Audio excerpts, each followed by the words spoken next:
Hallelujah, praise the Lord. परमेश्वर की स्तुति हो। आज फिर एक बार Eagle Vision School of Prophet International और शकाइना ग्लोरी सेवकाई की तरफ से सभी लोगों का स्वागत है। आज हमारी पत्रिका है 15, पत्रिका नंबर 15 है। आज हमारी पत्रिका नंबर 15 है और आज का हमारा मनन करने का वचन है यिर्मयाह 28 का 9। यिर्मयाह 28 का 9 वचन करने का है ना, मनन करने का वचन हमारा 28 का 9। Jeremiah 28:9. When the word of the prophet comes to pass, only then it will be known that the Lord has truly sent him.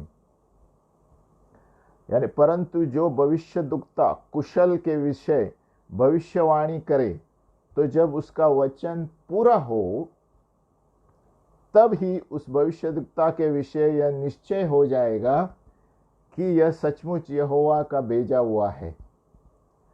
तो ये पुराने नियम में जब कोई भविष्यवाणी करता था तो ऐसे ही होता था, जब तक कि उसकी भविष्यवाणी पूरी नहीं हो तो तब तक लोग मानते नहीं थे कि ये परमेश्वर की ओर से है या नहीं। हम आगे पढ़ेंगे। परमेश्वर की योजना, परमेश्वर को हमारे लिए, सबके लिए एक योजना है ना। हम इस वक्त देखेंगे कि परमेश्वर की योजना हमारे लिए क्या है। यिर्मयाह 29 का 11। यिर्मयाह 29 का 11। For I know the plans that I have for you, declares the Lord, plans for welfare and not for calamity, to give you a future and a hope.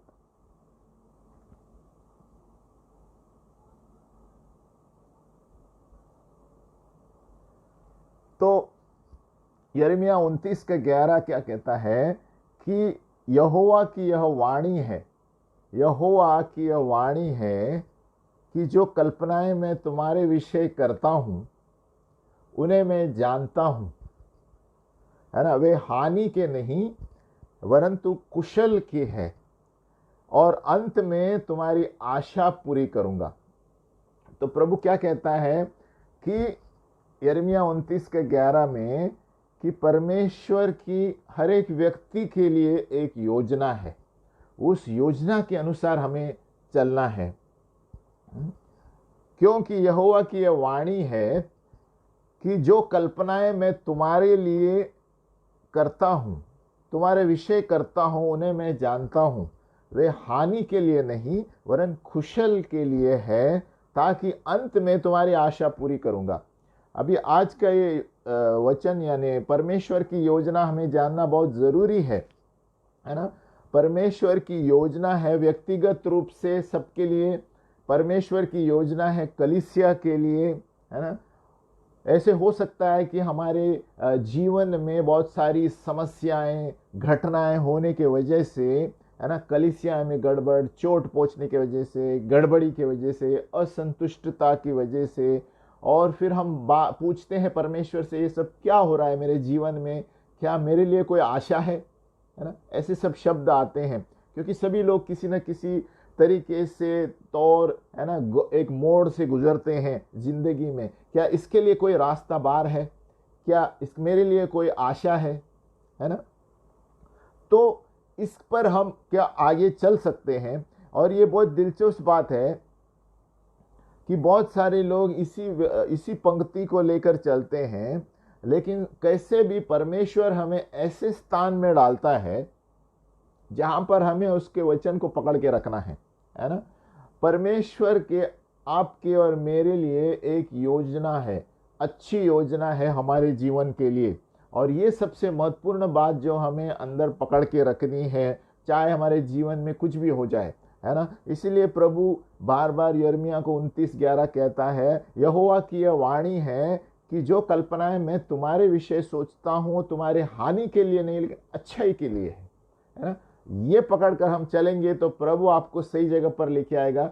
भले ही आपके जीवन में बहुत सारी समस्याएं, गड़बड़ी, कलीसिया में प्रॉब्लम, इधर प्रॉब्लम, परिवार में प्रॉब्लम, कुछ भी हो जाए, ये वचन पकड़ के हम चलेंगे, उसके बारे में पढ़ेंगे हम, तो आपको कोई हानि नहीं होगी। भले आपको वो जो राह पे आप चल रहे हैं बहुत कठिन लग रहा होगा, कांटों का रास्ता लग रहा होगा, लेकिन अंत में प्रभु क्या कहता है, और अंत में तुम्हारी आशा पूरी करूंगा, है ना। तो यिर्मयाह 29:11 में, है ना, वापस पढ़ता हूं। हम बोलते हैं लेकिन जब अमल करना होता है तो उस पर हम सोचते नहीं है, क्योंकि यहोवा की यह वाणी है कि जो कल्पनाएं मैं तुम्हारे विषय करता हूं उन्हें मैं जानता हूं, वे हानि की नहीं वरंतु कुशल ही की है, और अंत में तुम्हारी आशा पूरी करूंगा। यानी इसका फिनिश, अंत प्रभु जानता है, शुरू से अंत जानता है, लेकिन हम नहीं जानते। इसीलिए हमें यह वचन पकड़कर हमारे भविष्य के बारे में आगे चलना है। हम आगे बढ़ते हैं। देखो, ऐसा नहीं है कि परमेश्वर, है ना, सबके लिए योजना है और आपके लिए नहीं है ना। बहुत से लोग ऐसे समझते हैं, ऐसा नहीं है। परमेश्वर ने लिखा है सबके लिए। मैं तुम्हारे विषय में, तुम्हारे यानी जो भी पढ़ रहे हैं वचन को, उसके विषय में, यानी संसार के सभी लोगों के लिए, जब से वो पैदा हुए हैं परमेश्वर ने एक योजना बनाई है, और वो योजना अच्छे के लिए है। उसका मकसद ये है कि आपको जानना है कि उसका बुलावा आपके जीवन में क्या है, इस जीवन में रहने का अर्थ क्या है, और वो प्रभु बताना चाहता है। इसलिए कभी कभी कठिनाइयों से लेकर जाता है ताकि हम समझ जाए प्रभु हमसे क्या चाहता है ना। उसका दर्शन हमारे लिए, और वो सामर्थ्य जो दर्शन का है, वो जो जीवन में है और परमेश्वर के राज्य में है, वो हमें जानना जरूरी है ना। इसलिए बहुत सारे लोग पूरी दुनिया में घूमते हैं, इधर उधर कार्य करते हैं, सब करते हैं, सब घूम फिर कर आके परमेश्वर के सामने विश्राम करते हैं। क्यों? क्योंकि तब तक उन्हें पता नहीं चला कि उनके जीवन में वो क्या कर रहे हैं। इसलिए प्रभु कहता है, जब तुम मेरे बताए हुए रास्तों पे चलोगे तो अंत क्या लिखता है यिर्मयाह 29:11 में, और अंत में तुम्हारी आशा पूरी करूंगा।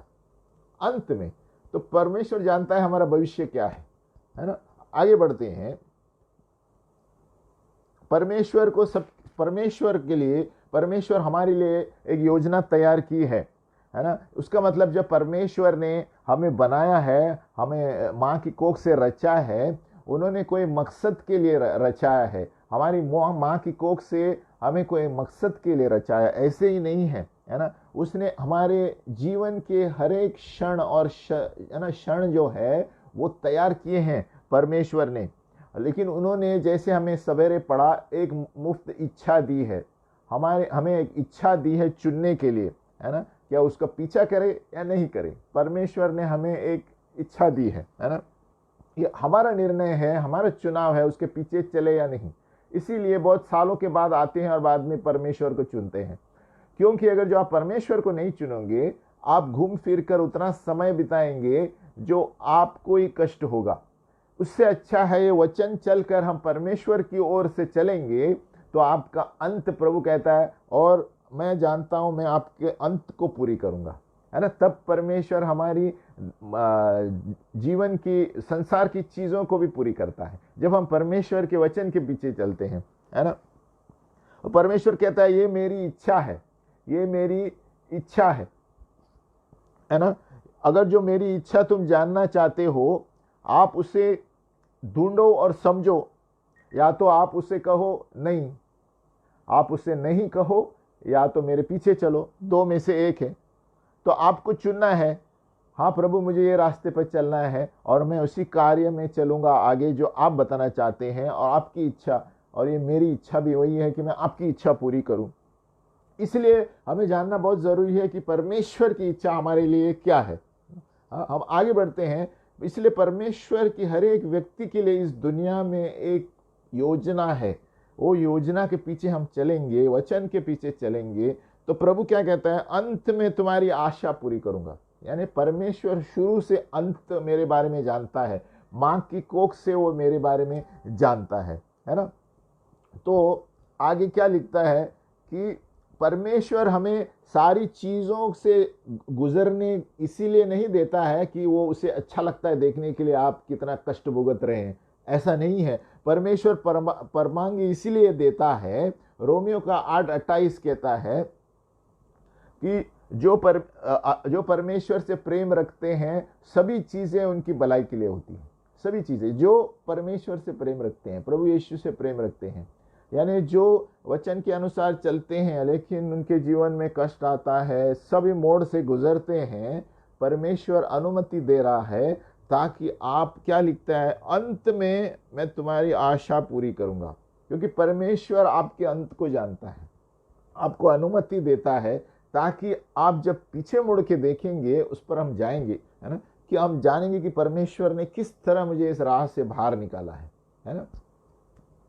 और पौलुस कहता है वही रोमियो का 8:28 में, हम जानते हैं कि हर एक चीज, सारी चीजें अच्छाई के लिए होती हैं जो प्रभु से प्रेम करते हैं, जो उनके मकसद के अनुसार बुलाए गए हैं। सारी चीजें, यानी अगर हम प्रभु से प्रेम करते हैं तो जो कुछ भी होता है उसे धन्यवाद करके हमें आगे चलना चाहिए। और प्रभु जानता है, क्योंकि वहां लिखा है अंत में तुम्हारी आशा मैं पूरी करूंगा, है ना। हमें धन्यवाद, इसीलिए पौलुस कहता है सारी चीजें अच्छाई के लिए चलती हैं, है ना। उसने ऐसा नहीं किया कि सारी चीजें अच्छी है ना। पौलुस ने ये नहीं किया ऑल थिंग्स आर गुड।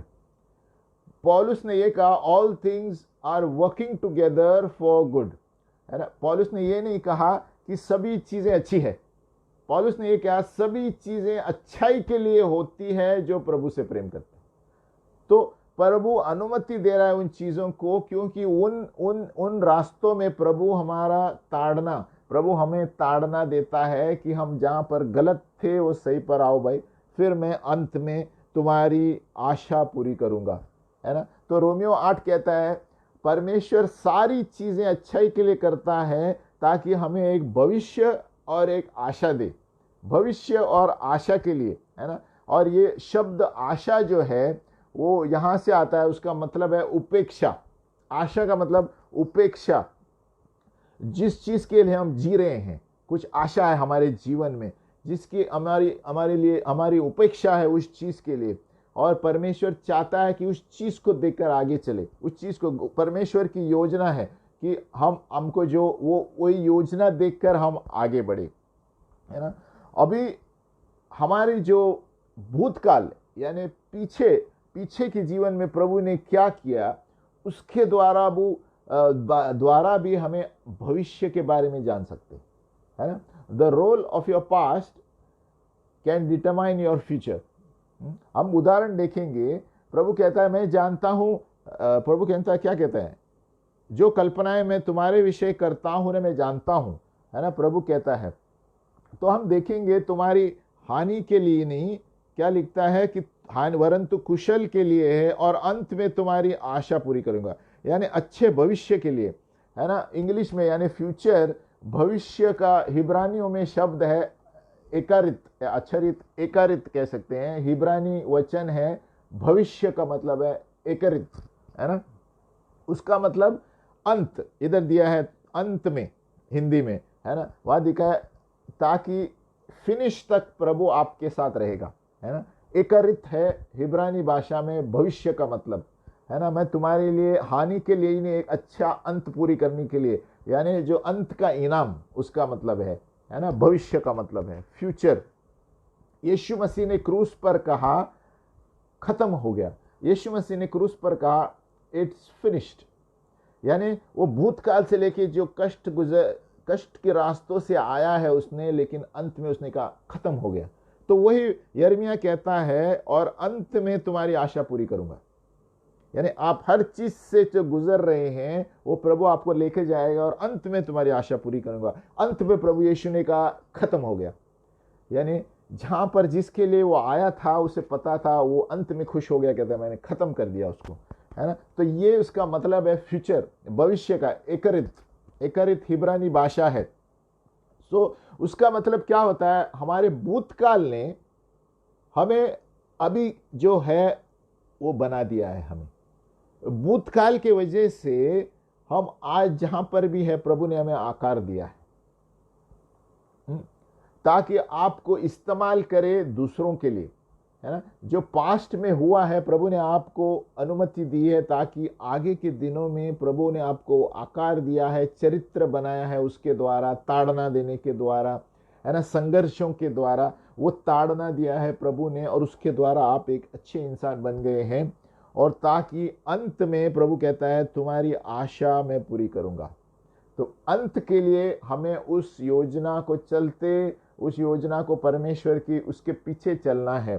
प्रभु कहता है ना, जो कल्पनाएं मैं तुम्हारे विषय करता हूं मैं जानता हूं तुम्हारी हानि के लिए नहीं लेकिन अच्छाई के लिए, कुशल के लिए है ना। अब उसका उदाहरण देखेंगे, इज़राइल यानी इज़राइल के जीवन में, है ना, प्रभु उन्हें याद दिलाता है। जब वो लोग बलवा करने लगे, प्रभु उन्हें याद दिलाता है। क्या याद दिलाता है?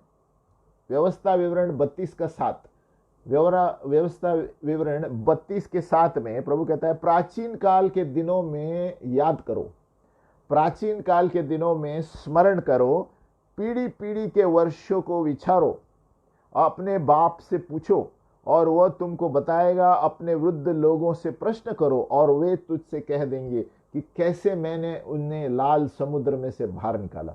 तो प्रभु क्या कहता है कि वो सभी को याद दिला रहा है। हमारे भूतकाल को याद दिलाने से प्रभु हमें आगे प्रोत्साहित करके लेके जाता है। याद करो कि तुम्हारे उन दिनों में मैंने कैसे बचाया तुमने, याद करो कैसे तुम मेरी स्तुति करता था इसीलिए उससे मैंने बाहर निकाला, याद करो, उसको लेकर चलो और प्रभु तुम्हें आगे लेकर चलेगा, है ना। तो क्या कहता है प्रभु? कहता है स्मरण करो भूतकाल में आपके साथ क्या हुआ। इसके लिए आज उस मुकाम पे खड़े हैं। भूतकाल में क्या हुआ? कभी कभी हमारे भूतकाल के बारे में सोचना जरूरी है, क्योंकि जो परमेश्वर ने हमारे लिए किया है उसके द्वारा ही हम आगे बढ़ रहे हैं। व्यवस्था विवरण कहता है स्मरण करो, पीढ़ी पीढ़ी के वर्षों से मैंने कैसे लाल समुद्र से, है ना, कैसे तुम्हें बाहर निकाला, उन्हें याद दिला रहा है। और अभी भी तुम विश्वास नहीं करते? तो प्रभु हमें दृढ़ता से आगे बढ़ने के लिए कहता है। इसलिए परमेश्वर की योजना है हमारे लिए। तो कभी कभी हमें भूतकाल, हमारे प्राचीन काल में क्या हुआ याद करना जरूरी है कि अरे प्रभु तुमने तो मुझे ऐसे कीचड़ में से बाहर निकाला और आज मैं यहाँ पर हूँ आपकी वजह से। तो प्रभु हमें याद दिलाएगा और प्रोत्साहित करेगा। याद है तुम ऐसे कष्ट में थे, मैंने तुम्हें बाहर निकाला, प्रभु आपको याद दिलाएगा। याद है तुम कैसे कीचड़ में थे, मैंने आज तुमको ये स्थान में पहुंचाया है। तो कभी कभी भूतकाल से प्रभु हमें याद दिलाता है कि तुम क्या थे और आज क्या है। तो अगर जो कष्ट आपके जीवन में है तो कुछ चिंता मत करो, प्रभु उसकी ओर से हमें ले जा रहा है, ताकि अंत में यिर्मयाह 29:11 कहता है तुम्हारी आशा मैं पूरी करूंगा। कहां पर? अंत में। तो प्रभु जानता है स्टार्ट को, प्रभु जानता है हमारे फिनिश को। तो हमें प्रभु के वचन को पकड़कर चलना है ना। कहता है स्मरण करो, व्यवस्था विवरण में उन्होंने याद किया। तो परमेश्वर हमें याद दिलाता है ताकि हम आत्मविश्वास बढ़े, हमारा विश्वास बढ़े। याद करो तुम्हारे पुराने जीवन में, पुराने काल में मैंने कैसे तुम्हें बचाया, कैसे तुम्हें इस चीज से बाहर निकाला, कैसे इस कर्जे से बाहर निकाला, याद करो। और अभी क्यों तुम, है ना, रो रहे हो। तो परमेश्वर के लिए, सभी के लिए परमेश्वर के पास योजना है। उस योजना यिर्मयाह 29:11 कहता है और अंत में मैं तुम्हारी आशा पूरी करूंगा। लेकिन सवाल यह है कि हम वचन को पकड़ कर चलते हैं या दुनिया वाले क्या बोलते हैं वो पकड़ कर चलते हैं। तो इसलिए प्रभु कहता है अंत में मैं जानता हूं कि तुम्हारी आशा मैं पूरी करूंगा। आगे बढ़ते हैं, क्योंकि हमारे भूतकाल के सोचने से बहुत से वक्त हम सोचते हैं भूतकाल सोचना नहीं चाहिए, लेकिन उन चीजों को सोचो जो प्रभु ने किया आपके लिए। भूतकाल के बारे में खराब चीजें नहीं सोचनी चाहिए, लेकिन जो परमेश्वर ने हमारे लिए किया वो सोच सोच के हमारा आत्मविश्वास बढ़ता है। अरे प्रभु मैं इसे कर्जे में था, तुमने मुझे बाहर निकाला। तो वो समय प्रभु आपको प्रोत्साहित करेगा। इसलिए प्रभु व्यवस्था विवरण में याद दिलाता है, याद करो, स्मरण करो वो दिन जब मैंने लाल समुद्र से तुम्हें बाहर निकाला था। प्राचीन काल के दिनों में स्मरण करो, पीढ़ी पीढ़ी से मैंने क्या किया, हमारे बाप दादा ने क्या बोला। तो प्रभु हमें याद दिलाता है कि मेरे जीवन में योजना है आपके लिए, आपकी हानि के लिए नहीं, अच्छाई के लिए, ताकि अंत में मैं तुम्हारी आशा पूरी करूंगा, है ना। तो भूतकाल कभी कभी हमारे अच्छे के लिए सोचना है, जो प्रभु ने क्या क्या कार्य करके आज हम उस मुकाम पे खड़े हैं, ताकि हम विश्वास में दृढ़ता से रहे, हम हमारा विश्वास नहीं खो पाए, है ना। भूतकाल है, लेकिन बहुत से लोग भूतकाल को आराधना करते हैं, वो भी गलत है, लेकिन वो अपने भूतकाल को देख सकते हैं मन की आंखों से, अरे क्या क्या हुआ था मेरे जीवन में, ऐसे क्या हुआ। और भूतकाल जो सोचना एकदम आराम लगता है, सांत्वना देता है ना भूतकाल, लेकिन आप पीछे देख के सोच सकते हैं हाँ क्या क्या हुआ था मेरे जीवन में। और लेकिन भविष्य जो है इतना आसान नहीं दिखता है ना। भूतकाल में हम देखते हैं अरे मेरे जीवन में ये हुआ था, वो होता, कितने अच्छे समय थे, कितने, लेकिन जब भविष्य के बारे में सोचता है, खास करके इन दिनों में हम सोच में गिरते हैं अरे आगे क्या होगा। लेकिन उसी के लिए प्रभु ने यिर्मयाह 29:11 दिया है। क्या कहता है कि यहोवा की यह वाणी है, जो कल्पनाएं मैं तुम्हारे विषय करता हूं उन्हें मैं जानता हूं, वे हानि की नहीं वरन कुशल की है, और अंत में तुम्हारी आशा पूरी करूंगा। तो कोई भी समय से आप गुजर रहे हैं, कुछ भी समस्या से, संघर्ष से गुजर रहे हैं, चिंता मत करो, ये वचन को पकड़ के रखो, अंत में मैं तुम्हारी आशा पूरी करूंगा। प्रभु कहता है स्मरण करो पुराने दिन में मैंने कैसे तुम्हें बाहर निकाला, स्मरण करो जैसे मैंने, तुम कष्ट में थे, कर्जे में थे, ये प्रॉब्लम था, वो प्रॉब्लम था, मैंने तुम्हें संभाला।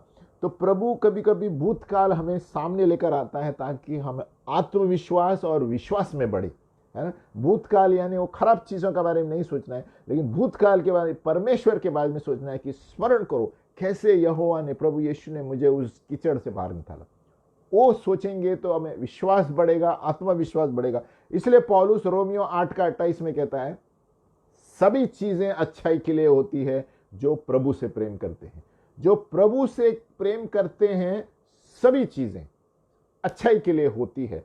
पौलुस ने ये नहीं कहा सभी चीजें अच्छी है, नहीं, पौलुस ने कहा सभी चीजें अच्छाई के लिए होती हैं प्रभु की इच्छा पूरी होने के लिए, ताकि हम एक पूर्ण सिद्ध व्यक्ति बनाएं। और प्रभु कहता है अंत में मैं तुम्हारी आशा पूरी करूंगा, यानी अंत, प्रभु शुरू से अंत हमारा जानता है।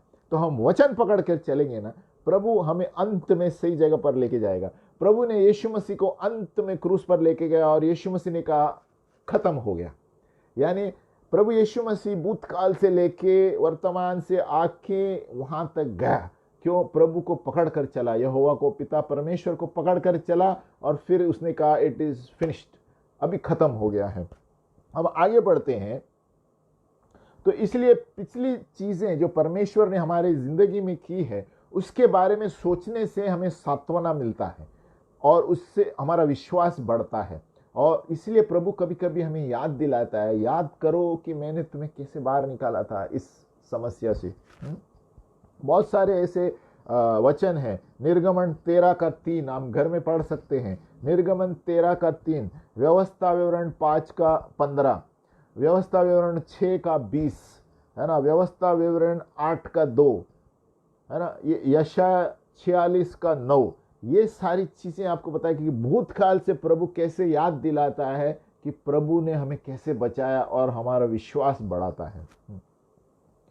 इससे हमारा आत्मविश्वास बढ़ता है भविष्य में जाने के लिए, क्योंकि हमारी भविष्यवाणी की पाठशाला है, तो हमारा आत्मविश्वास बढ़ना चाहिए। और उसी के द्वारा प्रभु हमें दर्शनों की ओर लेके जाता है कि अपना अगला कदम, मेरे बेटे और बेटी का अगला कदम क्या होगा, है ना। इसी के लिए प्रभु कभी कभी भूतकाल से हमें याद दिलाता है ना, आत्मविश्वास दिलाने के लिए, सामर्थ दिलाने के लिए, है ना। और वो हमें जरूरत है भविष्य में आगे जाने के लिए कि देखो प्रभु ने मेरे लिए कैसे कैसे काम किया, मैं आगे बढ़ती ही रहूंगी, मैं आगे बढ़ता रहूंगा, है ना, जब तक मैंने पूरा न करूं, है ना।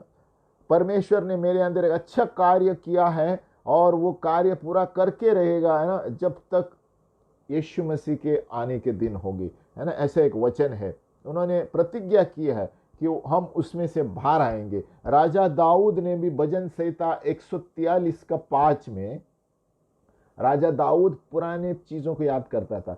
मैं मेरे पुराने चीजों को याद करता है प्रभु, और आपकी जो सारे करतूबों को मैं याद करता हूँ। आप भजन संहिता 143 पढ़िए, और मैं मनन करता हूँ तेरे हाथों के जो कार्य है, जो तूने किए मेरे लिए, है ना। राजा दाऊद याद कर रहा है और अपने आप को, अपना विश्वास बढ़ा रहा है। तो पुरानी चीजें को याद करना जरूरी है, वो चीजें जिससे परमेश्वर ने आपको बाहर निकाला है ना। योशुआ को पहले अध्याय में प्रभु ने कहा कि जहां पर भी तुम्हारे पैर तू रखेगा वहां तेरा राज्य होगा, मेरा राज्य आएगा, वो तुम्हारे लिए मैंने दिया है। यहोशुआ आप पढ़िए पहले अध्याय में, जैसे मैं मूसा के साथ था उसी तरह मैं यहोशुआ के साथ रहूंगा, है ना, और मैं करूंगा। और यहोशुआ को बार बार प्रभु कहता है, घबराओ मत, मैं तुम्हारे साथ हूं, घबराओ मत, मैं तुम्हारे साथ हूं, है ना। हिब्रानियों का 10:32, हिब्रानियों का 10:32 लेखक कहता है, यानी पौलुस कहता है, परंतु उन पहले दिनों को स्मरण करो।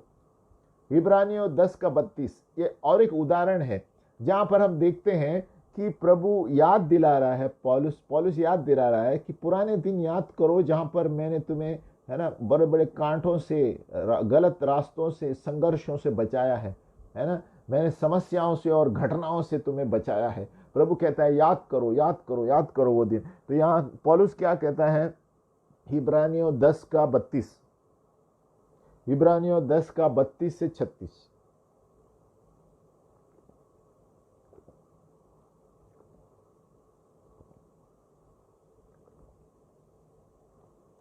हिब्रानियों 10:32, परंतु उन पहले दिनों को स्मरण करो जिनमें तुम ज्योति पाकर दुखों के बड़े झमेले में स्थिर रहे, है ना। देखो, जिनमें तुम ज्योति पाकर दुखों के बड़े झमेले में स्थिर रहे। 35, सो अपना याव न छोड़ो क्योंकि उसका प्रतिफल बड़ा है।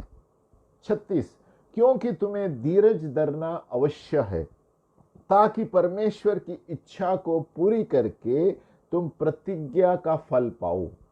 तो पौलुस यहाँ क्या कह रहा है, याद करो, उन पहले दिनों को स्मरण करो, है ना, जहां तुमने ज्योति पाकर दुखों को झेला, झमेले में स्थिर रहे, है ना। प्रभु हमें याद दिलाता है दृढ़ में रहने के लिए, हियाव बांधो, हियाव न छोड़ो क्योंकि उसका प्रतिफल बड़ा है ना। हम आगे बढ़ेंगे, दर्शन का सामर्थ्य क्या है, द पावर ऑफ विजन, है ना। सबके जीवन में एक दर्शन होना जरूरी है। इसलिए प्रभु यिर्मयाह से कहता है कि जो कल्पनाएं मैं तुम्हारे लिए करता हूं बचपन से, उन्हें मैं जानता हूं, वे हानि के लिए नहीं तुम्हारी अच्छाई के लिए है, और अंत में तुम्हारी आशा पूरी करूंगा।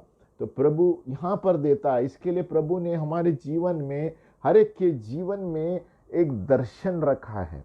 उस दर्शन के पीछे हमें चलना जरूरी है, ये समझते हुए कि परमेश्वर की हमारे जीवन में एक योजना है।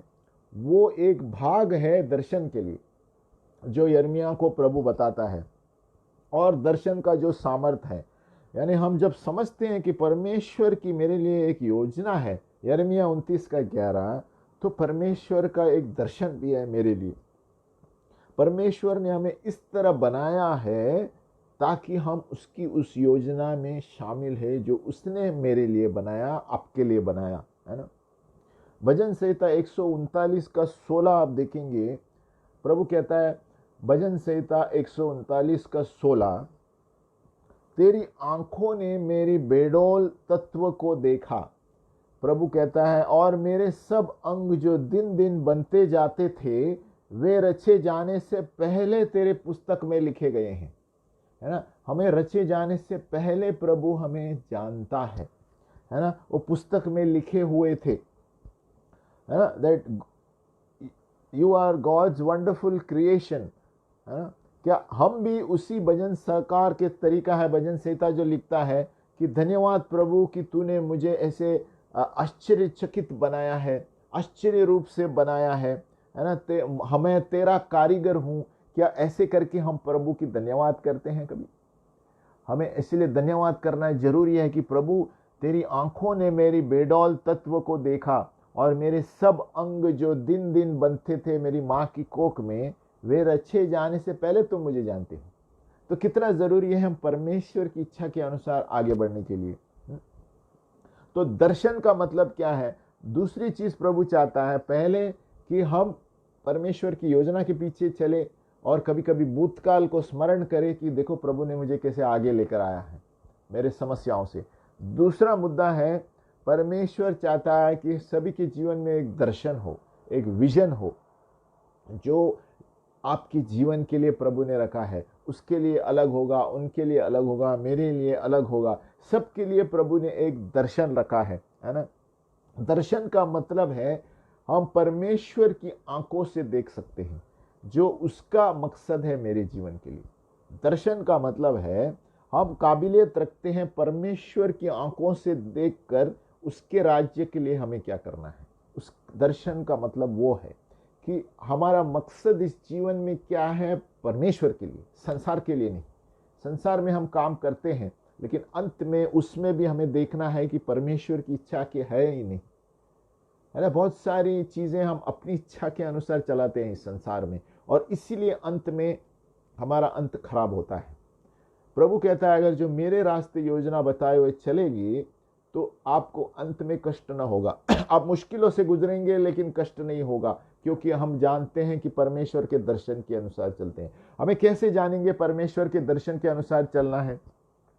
जब हम प्रार्थना में बैठते हैं और वचन पढ़ते हैं और रोज प्रार्थना में बैठते हैं, तो परमेश्वर का दर्शन खुद ब खुद आपको नजर आएगा कि मैं क्या सही कर रहा हूं, क्या गलत कर रहा हूं। आगे बढ़ते हैं कि दर्शन का काबिलियत है जो आत्मिक आंखों से हम देख सकते हैं कि परमेश्वर क्या चाहता है मेरे जीवन से। दर्शन का मतलब है कि आत्मिक आंखों से मैं देख सकता हूं कि परमेश्वर मेरे लिए क्या चाहता है ना। हम सभी लोग दर्शन के लोग होना चाहिए, है ना।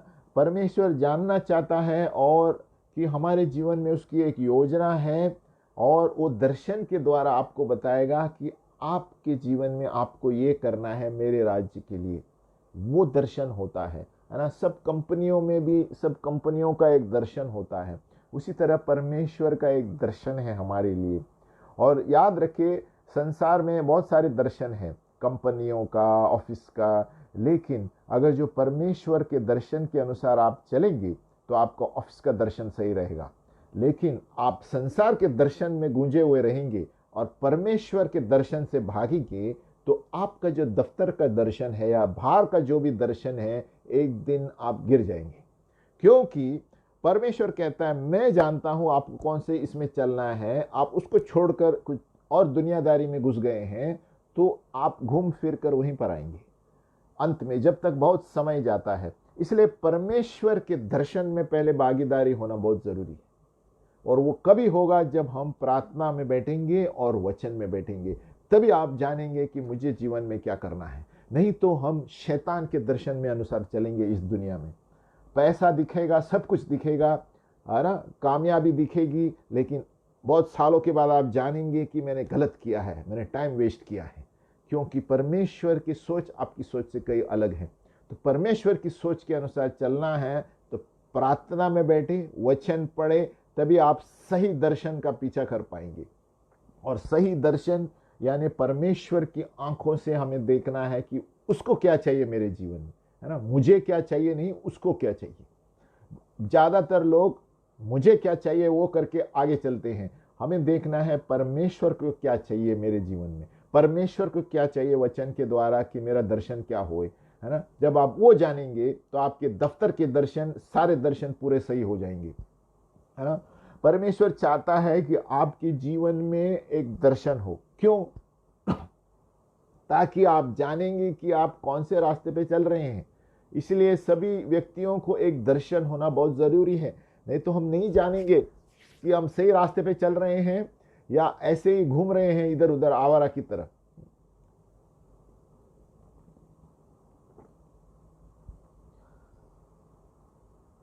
बिना हमारा भविष्य जानते हुए, बिना हमारा मुकाम जानते हुए हम फिरते रहेंगे तो हम नहीं जानेंगे कहाँ जाना है मुझे, है ना। अगर जो आपको चर्च गेट जाना है ना, और अगर जो आपको पता ही नहीं आपको चर्च गेट जाना है और आप गाड़ी में बैठे हैं तो आप कहाँ जाएंगे? जब तक आप अपने जीवन के मुकाम को नहीं जानते आप इधर उधर घूमते रहेंगे, और परमेश्वर में ही जब विश्राम मिलता है वहीं पर आपको सही विश्राम मिलेगा। इसलिए परमेश्वर का बताया हुआ दर्शन जानना सबसे पहला जरूरी है। परमेश्वर के दर्शन को जानना जरूरी है ना। तो अगर जो हमारी दिशा इधर उधर हम घूमते रहते हैं वॉन्डरर की तरह, और हमें पता नहीं हमें क्या जाना है, यानी अगर जो हमें पता नहीं कि परमेश्वर के वचन के अनुसार कहाँ जाना है, तो हम संसार में घूमते रहेंगे और अंत में वापस प्रभु में आएंगे और कलीसिया में आएंगे, और तब तक बहुत साल गुजर चुके होते हैं, और तभी हम पश्चाताप करते हैं कि हमने इतना समय गंवाया है ना। आगे हम बढ़ते हैं। परमेश्वर आपके जीवन में दर्शन रखना चाहता है। क्यों?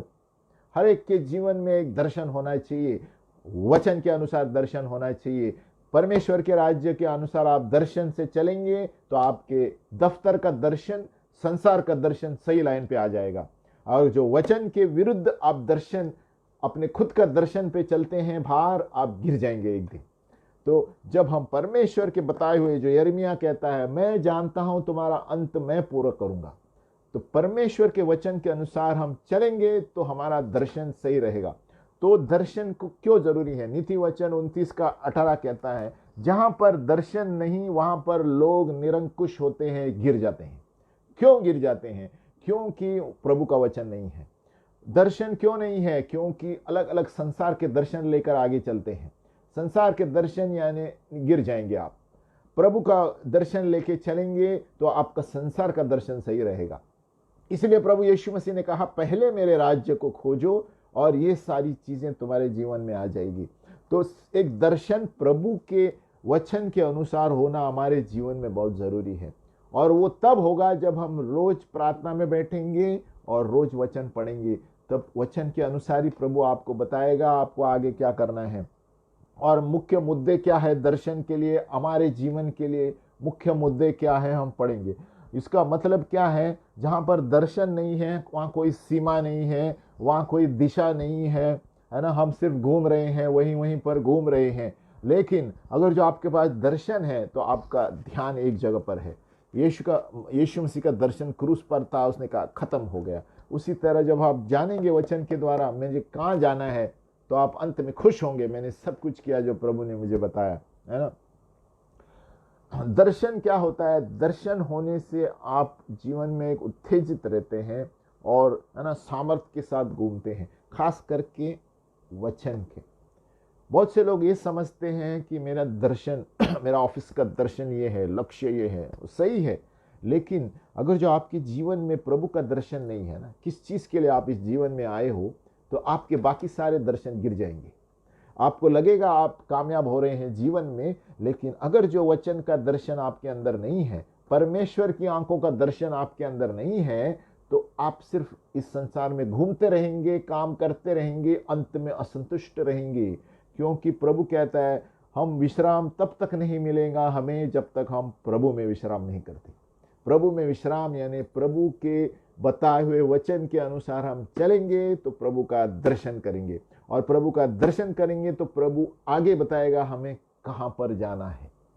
तो दर्शन यानी हमें उत्तेजित करता है प्रभु के लिए कार्य करने के लिए। दर्शन हमें उत्तेजित करता है और सामर्थ्य देता है।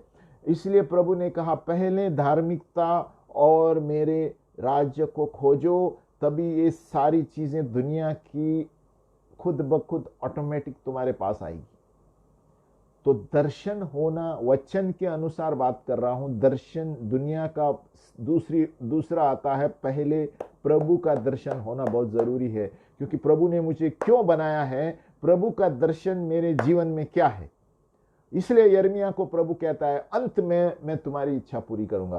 पहले प्रभु यिर्मयाह 29:11 में कहता है, मैं जानता हूं तुम्हारे लिए मेरी योजनाएं क्या है। प्रभु जानता है। हम समस्या से गुजरते होंगे, लेकिन प्रभु का वचन पकड़ के रहेंगे तो प्रभु आपको सही दिशा में लेकर आगे चलेगा।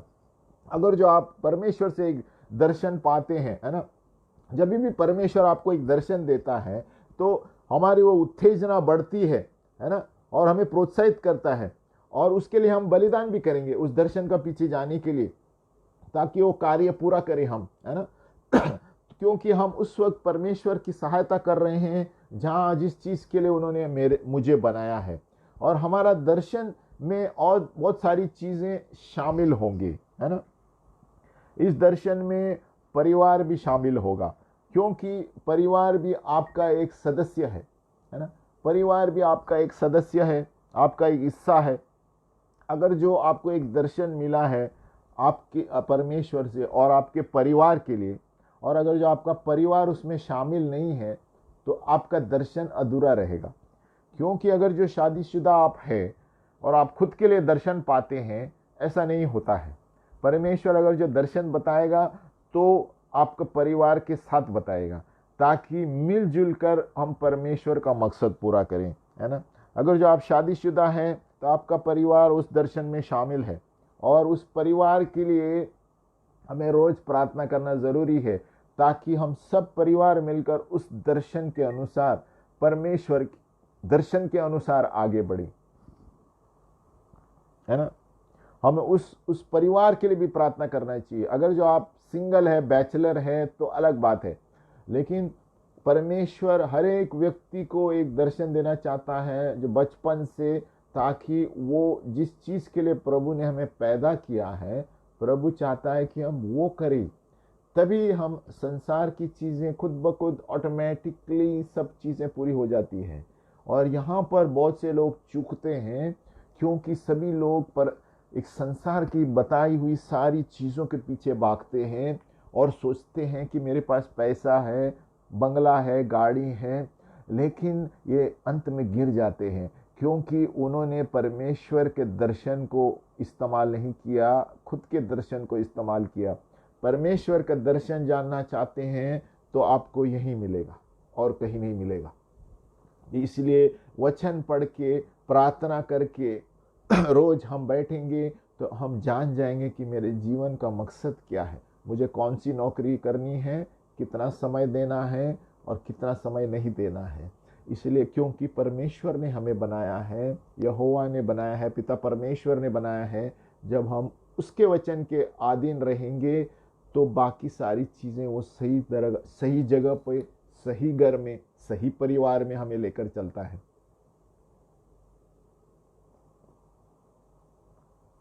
और परमेश्वर का जो दर्शन है आपके लिए व्यक्तिगत हो सकता है, बल्कि वो परिवार के साथ भी होंगे, लेकिन आपके लिए व्यक्तिगत प्रभु एक दर्शन देगा।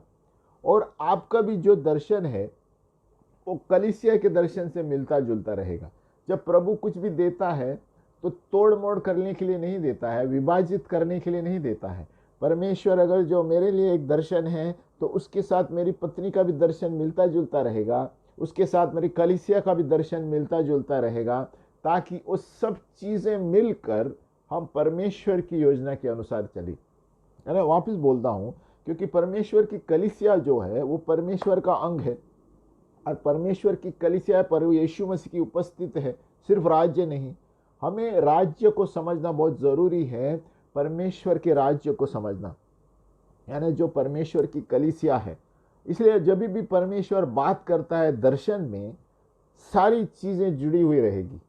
प्रभु हमें कोई दर्शन देता है, आपको कोई दर्शन देता है तो सारी चीजें, परिवार, कलीसिया, सबका कनेक्शन रहेगा, है ना, ताकि सभी चीजें शांतता से परमेश्वर के राज्य और बढ़े, है ना। अगर जो हम कहेंगे कि नहीं मेरे पत्नी का दर्शन अलग है, मैं इधर जाऊंगा, तो घर टूट जाएगा। तो परमेश्वर कभी ये नहीं चाहता है। तो परमेश्वर जब भी हमें दर्शन देगा, वचन से देगा, और जब वचन का दर्शन रहेगा तो वो सब परिवार के लिए भी अच्छा होगा, कलीसिया के लिए भी अच्छा होगा, और सभी चीजें अच्छाई के लिए होंगी, और सभी कनेक्शन प्रभु की कलीसिया के लिए, परिवार के लिए, हमारे बच्चों के लिए, सब मिलता जुलता दर्शन रहेगा। इसीलिए हमारे जीवन में दर्शन होना बहुत जरूरी है। नीति वचन 29:18 इसलिए कहता है, जहां पर दर्शन नहीं है लोग निरंकुश हो जाते हैं और वो गायब हो जाते हैं और वो गुमराह हो जाते हैं और वो गिर जाते हैं। उसी मूसा के समय में यही हुआ। लोगों ने देखा कि प्रभु यहोवा ने क्या कहा, लोगों ने देखा कि लाल समुद्र से यहोवा ने उन्हें छुड़ा दिया, इतना बड़ा चमत्कार किया, समुद्र को विभाजित किया। वो देखकर भी वो कुड़कुड़ाने लगे। यहाँ पर इसलिए दिया गया है, वो लोग दर्शन से हट गए। परमेश्वर ने कहा आप मेरा पीछा करो, मेरी आवाज सुनते रहोगे तो आपको कुछ नहीं होगा। है ना। वो जानते हुए कि प्रभु ने इसलिए कहा स्मरण करो कि प्राचीन काल में मैंने तुम्हारे लिए क्या किया, तभी हमारा विश्वास बढ़ता है कि देखो प्राचीन काल में इतनी सारी मैंने की चीजें, और आप वो जानते हुए भी संसार के अनुसार चल रहे हैं। इसलिए वो नीति वचन 29 उनको लागू होता है। जहां पर आपका कोई दर्शन नहीं, वहां लोग निरंकुश हो जाते हैं। देखो उसका अगला वचन और एक है ना, वो बहुत, नीति वचन 29 का 18,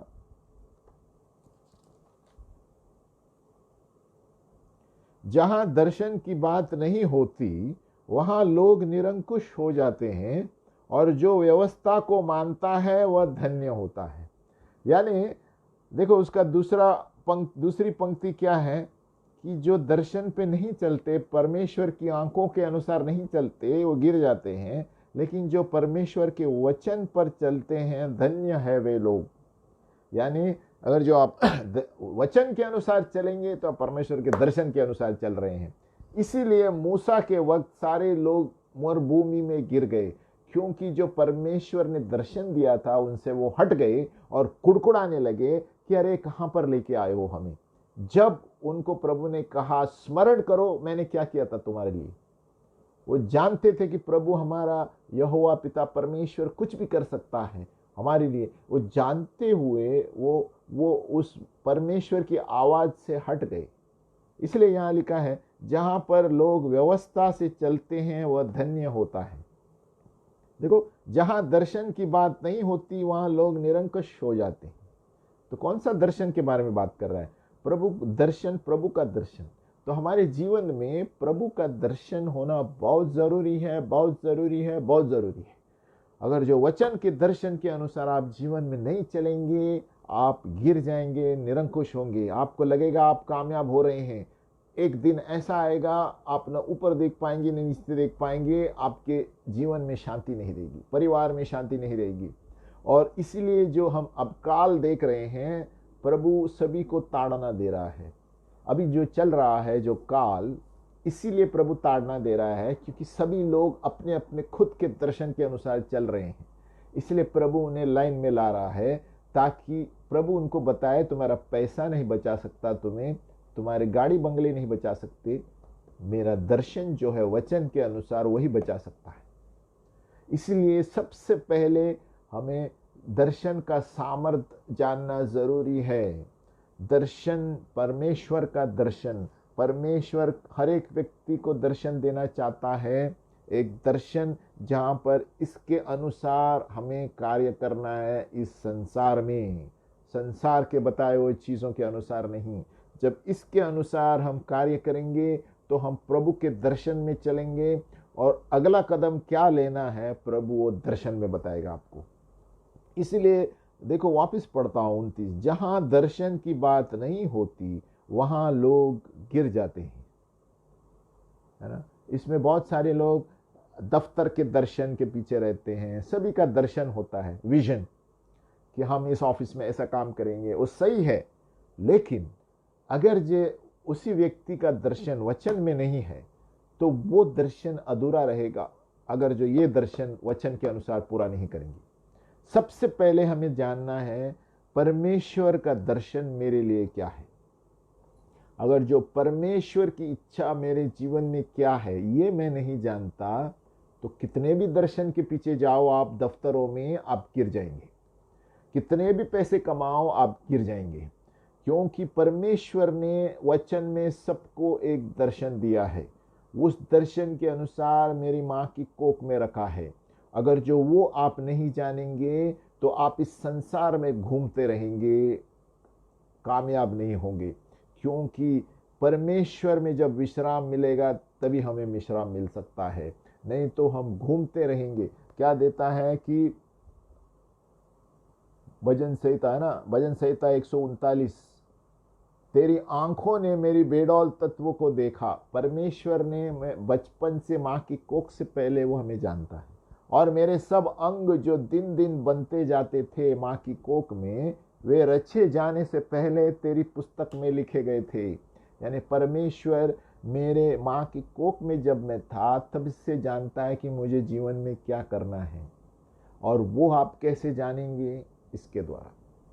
अगर जो जो रचा हुआ व्यक्ति, रचा हुआ है ना, सृष्टि को बनाने वाला जानता है कि मुझे क्या करना है जीवन में माँ की कोख से, है ना। वापिस पढ़ता हूँ भजन संहिता 139 का 16, तेरी आंखों ने, यानी पिता परमेश्वर की आंखों ने मेरे बेडौल तत्व को देखा, और मेरे सब अंग जो दिन दिन माँ की कोख में बनते जाते थे, वे रचे जाने से पहले तेरी पुस्तक में लिखे हुए हैं।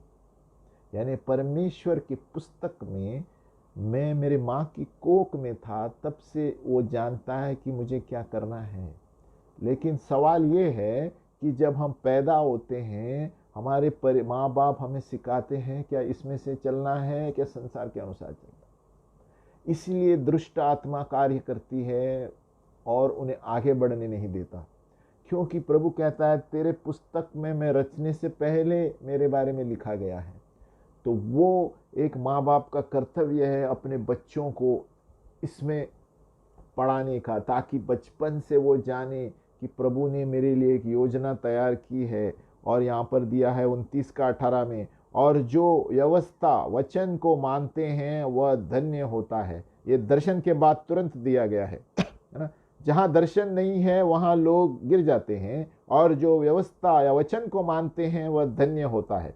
यानी जो वचन के अनुसार, वचन की आंखों को देखकर प्रभु का कार्य करता है, वो प्रभु के दर्शन के अनुसार चलता है, और तभी वो कामयाब होगा। क्योंकि हमारा जीवन तब तक कामयाब नहीं होगा जब तक हम परमेश्वर की, यानी प्रभु के बताए हुए मार्ग से नहीं चलेंगे। प्रभु, ये परमेश्वर का मैनुअल है। यानी जब भी हम कुछ भी खरीदते हैं तो हर एक चीज़ का मैनुअल होता है। उसी तरह परमेश्वर का हमारे दुनिया में रहने का ये मैनुअल है। अगर जो इस मैनुअल के अनुसार हम नहीं चलेंगे ना, तो हम गलत दर्शन में चल रहे हैं। क्योंकि इससे बड़ा मैनुअल और कोई नहीं है, इससे बड़ा दर्शन और कोई नहीं है। अगर जो इस पुस्तक से आप जो जानेंगे कि मुझे इस संसार में क्या करना है, तो आप बाकी सारी चीज़ों में कामयाब हो जाएंगे। लेकिन अगर जो आप दूसरे दर्शनों में घुसे हुए हैं और इसको नहीं जानते, तो वो दर्शन आपका गिर जाएगा। आपको लगेगा आप कामयाब हो रहे हैं, लेकिन एक दिन एक मोड़ ऐसा आएगा कि आप जानेंगे कि मैंने संसार में क्या किया, क्योंकि आपने नहीं जाना कि प्रभु ने मुझे किस लिए चुना है। इसलिए प्रभु कहता है हमें दर्शन, परमेश्वर का दर्शन रहना जरूरी है, परमेश्वर का दर्शन होना। वापस हम अंत इससे ही करेंगे, जहां पर दर्शन नहीं है वहां पर लोग गिर जाते हैं, गुमराह हो जाते हैं, मरुभूमि में घूमते हैं, और उन पर कोई नियंत्रण नहीं होता, क्योंकि वो वचन के दर्शन के अनुसार नहीं चलते, खुद के दर्शन में चलते हैं। बाजू वाले ने क्या कहा उसके दर्शन में चलते हैं, पुस्तकों में लिखे हुए दर्शन पर चलते हैं, लेकिन इस पुस्तक के दर्शन के अनुसार नहीं चलते। क्योंकि प्रभु का वचन कहता है तुम्हारी माँ की कोख से रचने से पहले मैं तुम्हें जानता हूँ, और मेरे पुस्तक में तुम्हारा नाम लिखा गया है।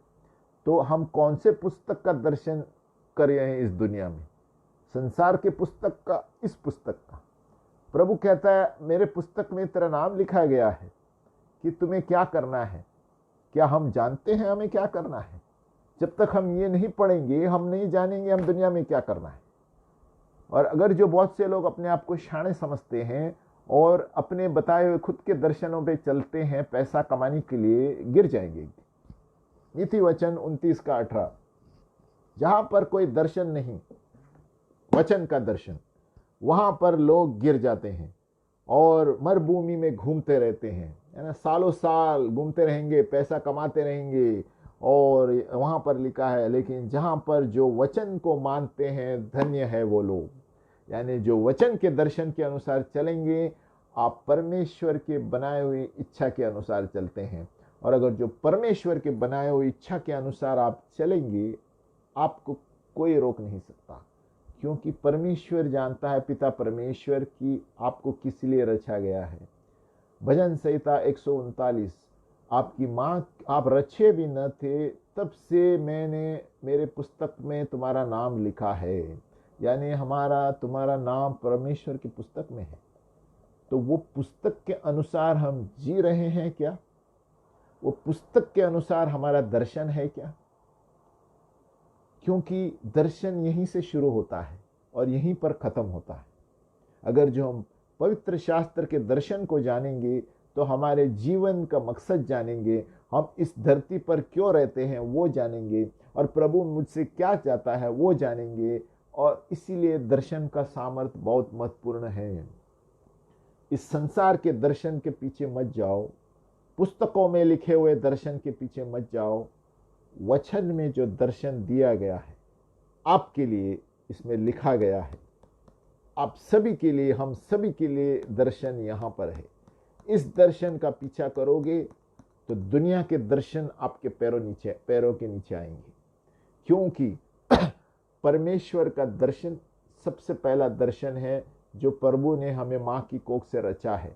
वो दर्शन का हमें पीछा करना है। अगर जो वो दर्शन का पीछा नहीं करेंगे तो नीति वचन 29 का 18 हमें लागू होता है। जहाँ पर कोई दर्शन नहीं है वचन के अनुसार, वहाँ पर लोग निरंकुश होते हैं, गिर जाते हैं, मरुभूमि में घूमते हैं और उन पर कोई नियंत्रण नहीं होता। उसका मतलब उन व्यक्तियों का कोई सीमा नहीं होती। इसलिए आज हम प्रार्थना करेंगे कि हमारे जीवन में वचन के अनुसार दर्शन हो। प्रभु तेरे वचन के अनुसार हमारे जीवन में दर्शन हो, ताकि हम उसी मार्ग में चले जो इस पुस्तक में लिखा है। इस संसार के पुस्तक का नहीं, लेकिन यहोवा पिता परमेश्वर के पुस्तक का, पवित्र शास्त्र के दर्शन के अनुसार। क्योंकि इसी में हमारे दर्शन में जो राह है, जो रास्ते हैं, उस दर्शन या लक्ष्य को पाने के लिए इसमें लिखे। अगर जो हम इसमें कामयाब होते हैं तो दुनिया की सारी चीज़ों में कामयाब होंगे। और इसमें अगर जो कामयाब नहीं है और दूसरी चीज़ों में उलझे हुए रहते हैं तो एक दिन गिर जाएंगे। क्योंकि प्रभु ने आपको इस दर्शन के अनुसार बनाया है, उस दुनिया के दर्शन के अनुसार नहीं। तो हम प्रार्थना करेंगे। हे पिता परमेश्वर, हम प्रार्थना करते हैं आज प्रभु यीशु मसीह के नाम से, जिस चीज़ के लिए तूने हमें रचा गया है प्रभु, इस वचन में लिखा गया है प्रभु, हमारी माँ की कोख से पहले प्रभु, रचे जाने से पहले प्रभु तू मुझे जानता है। इस वचन में मेरे बारे में सब कुछ लिखा है कि तेरी इच्छा क्या है मेरे जीवन में। प्रभु मेरे जीवन में मैं तेरी इच्छा पूरी करूं। मेरी इच्छा नहीं, मेरे दोस्त की इच्छा नहीं, मेरे बाजू वाले की इच्छा नहीं, संसार में जो लोग कहते हैं उसकी इच्छा नहीं, पुस्तकों में जो लिखा है उसकी इच्छा नहीं, लेकिन सिर्फ इस पुस्तक में जो लिखा है उसकी ही इच्छा मैं पूरी करूं। प्रभु मुझे अनुग्रह दे प्रभु, और मेरे बंद आंखों को खोल दे प्रभु, हमारी आत्मिक आंखों को खोल दे प्रभु, ताकि जो दर्शन के लिए तूने हमें चुना है इस वचन के अनुसार, उसी में हम चले और उसी में हमें विश्राम मिलेगा प्रभु। नहीं तो प्रभु नीति वचन 29:18 कहता है, जहाँ पर दर्शन नहीं है परमेश्वर की आंखों के अनुसार, वहाँ पर लोग गिर जाते हैं। प्रभु हमें सिखा प्रभु कि कौन से दर्शन में हमें चलना है, आपके वचन के अनुसार चलना सिखा प्रभु, क्योंकि वहाँ पर ही तूने दर्शन में लिखा है कि हमें कहाँ पर चलना है, हमारा अगला कदम कौन सा है। और इसलिए वचन नीति वचन 29:18 कहता है प्रभु, जो लोग वचन में मानते हैं वो धन्य है वे लोग। क्योंकि धन्य है हम लोग इसीलिए क्योंकि आपके दर्शन को हम जान पाएंगे वचन के अनुसार प्रभु। प्रभु जो भी वचन में तूने हमारे लिए दर्शन तैयार किया है उससे हमें बता प्रभु, ताकि हम इस दुनिया में उलझे हुए नहीं रहे प्रभु। हमें साफ सुथरा दिखाई दे प्रभु, आत्मिक आंखें हमारी खोल दो प्रभु, कि हम इस दुनिया में क्यों आए हैं, तेरा दर्शन पूरा करने के लिए।